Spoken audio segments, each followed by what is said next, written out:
Hello dear friends, स्वागत है आपका अपने यूट्यूब चैनल SD एजुकेशन पर। आज है 18 फरवरी 2025 और हम बात करेंगे रेगुलर की तरह आज के most important current affairs question के बारे में। जैसा कि आप सभी लोग जानते हैं, हम अपने इस वीडियो में जो भी आने वाले एग्जाम्स हैं उन एग्जाम्स में जो करंट अफेयर्स रिलेटेड क्वेश्चन पूछे जाते हैं उन सभी क्वेश्चन को यहाँ पर कवर किया जाता है। साथ ही साथ उन क्वेश्चन से रिलेटेड जो भी इंपॉर्टेंट पॉइंट बनते हैं उनको भी एक्सप्लेन किया जाता है। तो अगर आप वीडियो पर पहली बार आए हैं तो वीडियो को शुरू से लेकर लास्ट तक पूरी देखिए। वीडियो अगर पसंद आती है तो वीडियो को लाइक कीजिए, अपने दोस्तों के साथ वीडियो को अधिक से अधिक शेयर कीजिए और चैनल को सब्सक्राइब भी कीजिए। बढ़ेंगे वीडियो में आगे की तरफ, बात करेंगे आज के पहले प्रश्न की। आज का पहला प्रश्न है, हाल ही में विश्व व्हेल दिवस कब मनाया गया? यानी कि जो वर्ल्ड व्हेल डे है, विश्व व्हेल दिवस, व्हेल मछली होती है, इसके लिए एक दिवस है, ये कब मनाया जाता है या कब मनाया गया? तो ऑप्शन नंबर 20 प्रश्न का सही जवाब हो जाएगा। यानी कि विश्व व्हेल दिवस ये 18 फरवरी को मनाया जाता है। डिटेल में अगर हम बात करें तो हर साल दुनिया भर में 18 फरवरी को विश्व व्हेल दिवस मनाया जाता है। इसके मनाए जाने का जो उद्देश्य है वो है लोगों को व्हेल के विभिन्न प्रकारों, उनके महत्व और उनके सामने आने वाले खतरों के बारे में जागरूक करना। इसके लिए विश्व व्हेल दिवस मनाया जाता है। इसके साथ ही यह दिवस लोगों को व्हेल के संरक्षण के लिए प्रेरित भी करता है, यानी कि किस प्रकार से व्हेल मछली का संरक्षण किया जा सके, कैसे इसको सेव किया जा सके, सुरक्षित किया जा सके। इसके लिए यह जो दिवस है ये मनाया जाता है। यह व्हेल के लिए कृतज्ञता व्यक्त करने का अवसर भी प्रदान करता है, यानी व्हेल जो मछली है उसके प्रति जो कृतज्ञता है उसको व्यक्त करने के लिए भी ये जो दिवस है ये मनाया जाता है। अगले क्वेश्चन की ओर बढ़ेंगे। अगला क्वेश्चन है, हाल ही में किस राज्य ने भारत की पहली GCC नीति का अनावरण किया? तो ऑप्शन नंबर 20 प्रश्न का सही जवाब, यानी कि मध्य प्रदेश राज्य सरकार ने भारत की पहली GCC नीति का अनावरण किया हुआ है। डिटेल में इसके बारे में बात करें तो मध्य प्रदेश ने देश की पहली समर्पित ग्लोबल कैपेबिलिटी सेंटर, यानी जिसे GCC के नाम से जाना जा रहा है, इस नीति का को पेश किया हुआ है या इसको लागू किया हुआ है। इस पहल का जो उद्देश्य है, यानी कि ग्लोबल कैपेबिलिटी सेंटर का जो उद्देश्य है, ये बहुराष्ट्रीय कंपनियों को आकर्षित करना, यानी कि जो कंपनियां हैं उनको किस प्रकार से आकर्षित किया जा सके, कैसे वो हमारे यहाँ देश में आकर के अधिक से अधिक कारोबार कर सकें। इसके लिए जो ये है ग्लोबल कैपेबिलिटी सेंटर, इसको पेश किया गया है। इंदौर, भोपाल और जबलपुर जैसे टियर 2 शहरों में वैश्विक नवाचार और सहयोग के लिए एक मजबूत पारिस्थितिक तंत्र तैयार करना, ये एक इसका प्रमुख उद्देश्य है। जो नई ग्लोबल कैपेबिलिटी सेंटर नीति है, इसका उद्देश्य मेट्रो शहरों से ध्यान हटाकर उभरते शहरी केंद्रों पर केंद्रित करना है, यानी कि जो मेट्रो शहर हैं, जो बड़े शहर हैं, उनको तो सेंटर में लिया ही जाएगा, लेकिन उनके अलावा जो कुछ ऐसे उभरते शहर हैं जो कि नए नए हैं और वो अभी डेवलप्ड हो रहे हैं, उनकी ओर ध्यान केंद्रित करने के लिए इसका प्रमुख उद्देश्य है ग्लोबल कैपेबिलिटी सेंटर का। आगे क्वेश्चन की ओर बढ़ेंगे। अगला क्वेश्चन है, हाल ही में कौन सा देश 2027 में पहले ओलंपिक ई स्पोर्ट्स गेम की मेजबानी करेगा? इंपॉर्टेंट क्वेश्चन है, एक बार कवर किया जा चुका है, फिर से चर्चे में बना हुआ क्वेश्चन है, तो एक बार फिर से इसको कवर करते हैं। कौन सा ऐसा देश है जो 2027 में पहले ओलंपिक ई स्पोर्ट्स गेम्स की मेजबानी करेगा? तो ऑप्शन नंबर 20 प्रश्न का सही जवाब हो जाएगा, यानी कि सऊदी अरब के द्वारा 2027 में पहले ओलंपिक ई स्पोर्ट्स गेम की मेजबानी की जाएगी।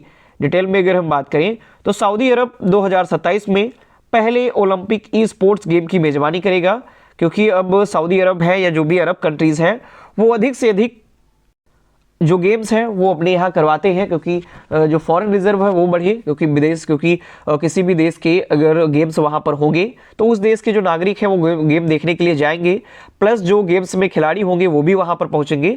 तो इससे क्या होगा, इससे उस देश का जो फॉरेन रिजर्व होगा, यानी कि वहाँ पर जाएंगे तो वहाँ पर खर्चा करेंगे, वहाँ की वस्तुएं खरीदेंगे, होटल लेंगे, इन सभी चीज़ों में वहाँ का जो विदेशी निवेश होगा वो अधिक से अधिक बढ़ेगा। तो इसके लिए सऊदी अरब जैसे अन्य जो देश है, सऊदी अरब हो गया, दुबई है और अन्य जो अरब कंट्री है, ये ज़्यादातर अब जो गेम्स हैं उनको होस्ट करते हैं। जैसे मान लो भी ICC का वर्ल्ड कप जो होने वाला है वो भी होने वाला है, अरब में भी वो भी होने वाला है, दुबई में उसको आयोजित किया जाएगा। तो इस प्रकार से सऊदी अरब 2027 में पहले ओलंपिक ई स्पोर्ट्स गेम्स की मेजबानी करने वाला है। अंतर्राष्ट्रीय ओलंपिक समिति यानी IOC ने जुलाई 2023 में ओलंपिक स्पोर्ट्स गेम्स की शुरुआत की थी, यानी ओलंपिक की जो स्पोर्ट्स गेम्स हैं, ई स्पोर्ट्स गेम्स, इनकी शुरुआत करने की जो बात है वो 2023 में की गई थी।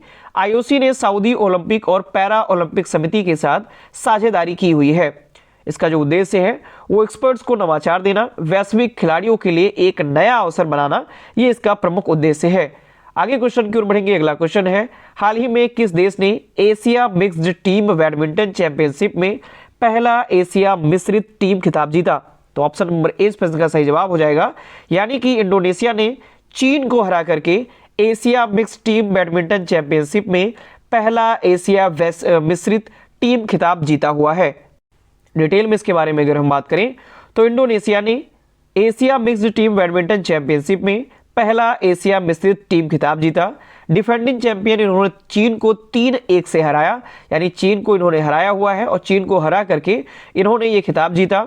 बात करें इसका जो आयोजन है वो कॉन्सन स्पोर्ट्स सेंटर किंगदाओ चीन में इसका आयोजन किया गया। बात करें मोहम्मद सोहिबुल फिक्री और डेनियल मार्थिन जो कि इंडोनेशिया के थे, इन्होंने चेन सुजून और हुआंग दी जो कि चीन के खिलाड़ी थे, इनको 21-15 और 21-9 से हराया और इसी हार के बाद जो इंडोनेशिया है वो ये खेल जीत गया और चीन को हार का सामना करना पड़ा।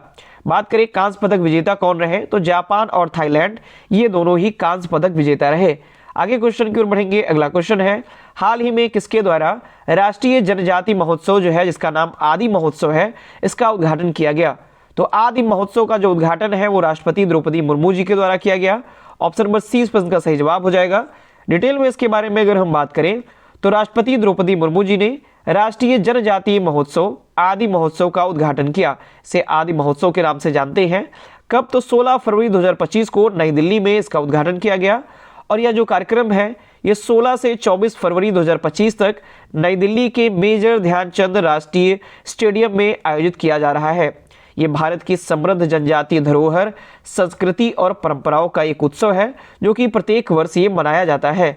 आगे क्वेश्चन की ओर बढ़ते हैं। अगला क्वेश्चन है, हाल ही में किस महान गायक की 100वीं जयंती के अवसर पर 100 रुपए का स्मारक सिक्का जारी किया जाएगा? कौन से ऐसे लेजेंडरी सिंगर हैं जिनके भी हाल ही में 100वीं जयंती के अवसर पर 100 रुपए का एक स्मारक सिक्का जारी किया जाएगा? तो ऑप्शन नंबर 20 पर इसका सही जवाब हो जाएगा, यानी कि लेजेंडरी प्लेबैक सिंगर महान गायक मोहम्मद रफ़ी की 100वीं जयंती के अवसर पर 100 रुपए का स्मारक सिक्का जारी किया जाएगा। सभी लोग मोहम्मद रफ़ी को जानते होंगे क्या, बहुत फेमस लेजेंडरी सिंगर रहे, बहुत ही उम्दा कह सकते हैं ये सिंगर रहे, गायक। गाने आपने इनके सुने भी होंगे, बहुत सारे गाने इनके मशहूर गाने हुए। तो महान गायक मोहम्मद रफ़ी की 100वीं जयंती के अवसर पर 100 रुपए का स्मारक सिक्का जारी करने की घोषणा की गई।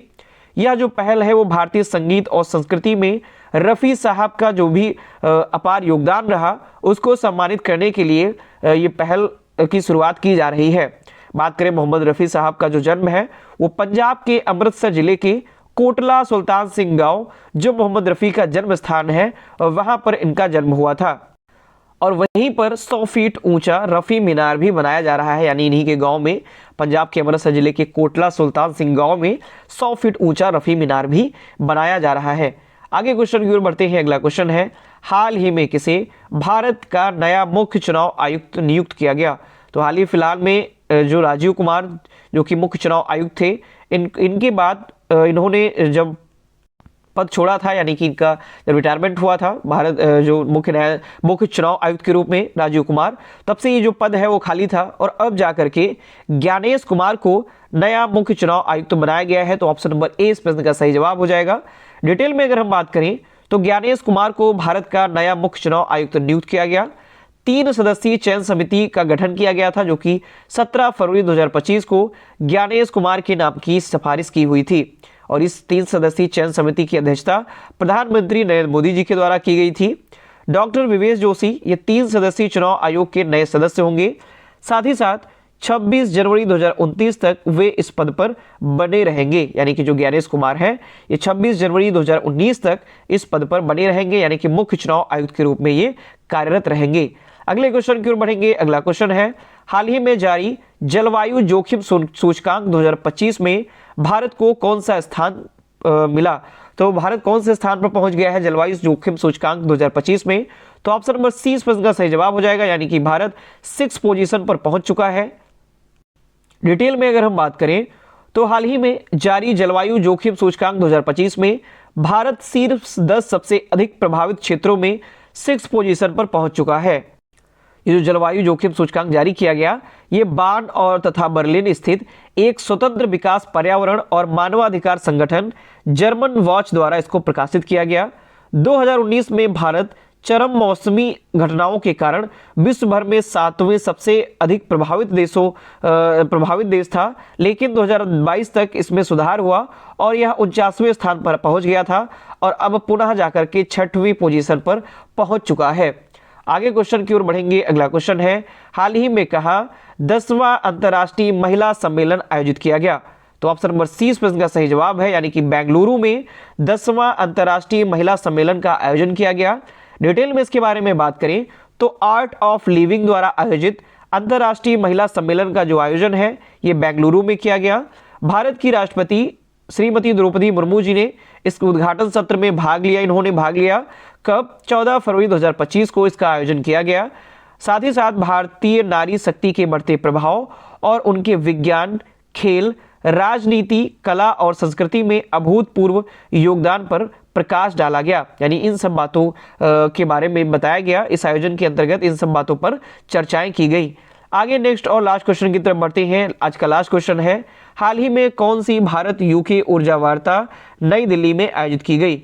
तो ऑप्शन नंबर डी इस प्रश्न का सही जवाब हो जाएगा, यानी कि इस बार की चौथी भारत यूके ऊर्जा वार्ता थी जो कि नई दिल्ली में आयोजित की गई।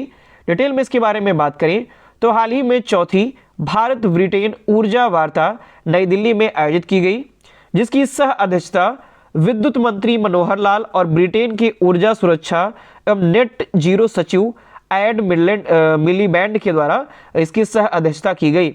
वार्ता में दोनों देशों के ऊर्जा क्षेत्रों में हुई प्रगति की समीक्षा पर ध्यान केंद्रित किया गया, यानी कि दोनों देशों के बीच में जो ऊर्जा के क्षेत्र में जो भी डेवलपमेंट किया गया है उन सभी बातों पर चर्चाएं हुई, जिसमें बिजली और नवीकरणीय ऊर्जा ये सभी शामिल थे। तो ये थे आज के हमारे मोस्ट इंपॉर्टेंट करंट अफेयर्स के क्वेश्चन। आशा करता हूँ सारे क्वेश्चन पसंद आए होंगे, वीडियो आपको इन्फॉर्मेटिव लगी होगी। तो अगर आपको ये वीडियो पसंद आती है तो इसके लिए आप वीडियो को लाइक करें, अपने दोस्तों के साथ वीडियो को अधिक से अधिक शेयर करें और चैनल को भी सब्सक्राइब करें। धन्यवाद।